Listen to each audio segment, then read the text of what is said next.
Hello and welcome to Lesson 3, and the unit of work that we're looking at the moment is Islam practices. More specifically, we're looking at Sawm and fasting during Ramadan. And just to basically remind you to please, you will be aware of these YouTube clips due to the platform that is Show My Homework.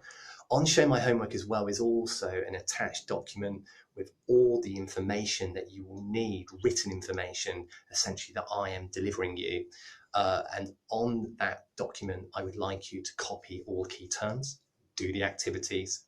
In addition to that, could you please make notes on the narrative that you're about to hear on Sawm and fasting, Ramadan. Apologies if I said Salah, it's Sawm.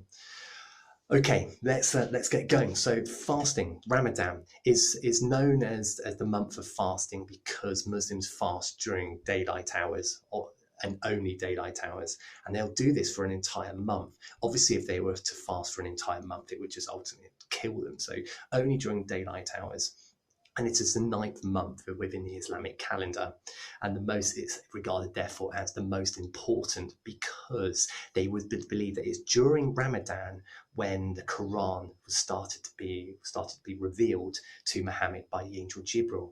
Many Muslims will recite therefore the whole Quran over the course of the 30 days, or at least most of it, and there is additional in the evening, there is additional prayer and family time after the fasting has been observed, and of course a big family shared meal. So as you would imagine, it builds a cohesive family unit, or a cohesive Muslim community, in the sense that all Muslims are doing the same thing all around the world. It shows absolute devotion to Allah, of course, because of what you are doing, prepared to do, and therefore, fleetingly at least, it's a way of connecting with Allah. So these are some of the reasons. It shows devotion, it unites all Muslims around the world, and it connects fleetingly Muslims to Allah, of course. They get up every day before sunrise in order to eat and drink enough so that they're not hungry or thirsty for the rest of the day.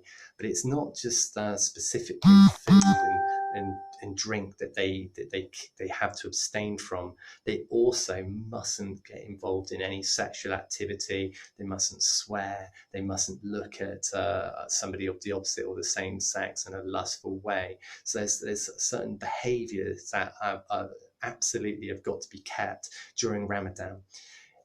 If Muslims find it almost nigh on impossible, possibly there are medical reasons why they cannot fast, then Muslims will do something additional. They'll do something extra. So they'll contribute in some positive way to their society.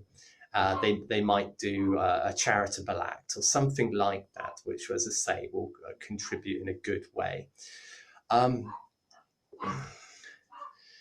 The Night of Power is an important festival as it marks the beginning of God's revelation to Muhammad. As we said, the Night of Power was the start of when the angel Jibril thought, tell you what, Muhammad, here's the Quran. I want to start reciting it to you. I want to start giving you that. Can you write it down? I can't write. But another story altogether. This is the Night of Power. And this happened in the ninth month, and why this month is particularly important.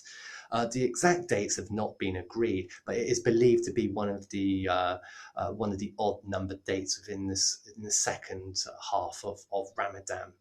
So Ramadan, as I say, is so important because, as I say, it marks the time when Jibril gave the Quran to Muhammad. It's seen as a really holy month, and that is the reason for having this month as the month of fast. Okay, so all Muslims do it. One thing I'd like you to make sure that you do, please, as I say, just to remind you, is do copy all key terms, do the activities on the sheet. All right, and I think we are about there with everything in terms of Ramadan. Thank you.